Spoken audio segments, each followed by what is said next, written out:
রবিবার মিল্টন কিংসের Bletchley and ফিনি Stratford থেকে নবনির্বাচিত কাউন্সিলর আয়েশা খানমের সম্মাননা সভা ও লেবার পার্টির বিজয় উদযাপন করা হয়েছে। এ নিয়ে বিস্তারিত থাকছে আমাদের লুটন প্রতিনিধি মইনুল ইসলাম দুলালের রিপোর্টে। ইংল্যান্ডে বাঙালিরা পিছিয়ে নেই কোনো কিছুতেই, সবকিছুতেই রয়েছে সাফল্যের জয় জয়কার। তারই ধারাবাহিকতায় মিল্টন কিংস ব্লেচলির প্রথম নারী ব্রিটিশ বাংলাদেশি বংশোদ্ভূত আয়েশা খানমের কাউন্সিলর হিসেবে বিজয়ী তারই আরেকটি প্রমাণ। রবিবার ব্লেচলিয়ার স্থানীয় একটি রেস্টুরেন্টে লেবার পার্টির বিজয় উপলক্ষে নব্য কাউন্সিলর আয়েশা খানমের আয়োজনে বিপুল সংখ্যক নানান বর্ণের মানুষের উপস্থিতিতে এক বিজয় উদযাপন পার্টির আয়োজন করা হয়।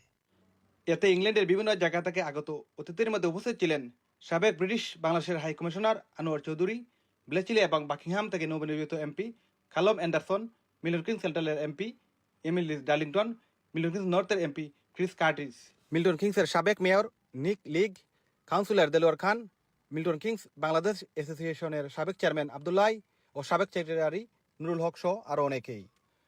উপস্থিত সবাই আয়েশা খানমের এই বিজয়ে আনন্দিত হয়ে সবাইকে একসাথে কাজ করে বাঙালি কমিউনিটি তথা আয়েশা খানমকে আগামীতে আরও এগিয়ে নিতে এখানে সঠিক সময় বলে উল্লেখ করেন।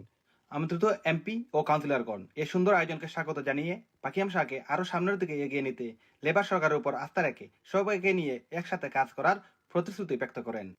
And make sure that we are absolutely clear about what the priorities are here. So while I may not be your councillor anymore here in Bletchley, I am now the MP for Milton Keynes Central.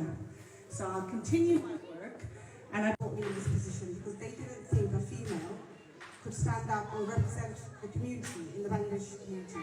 It's never been heard of. Bletchley, Milton Kings's Ain TV.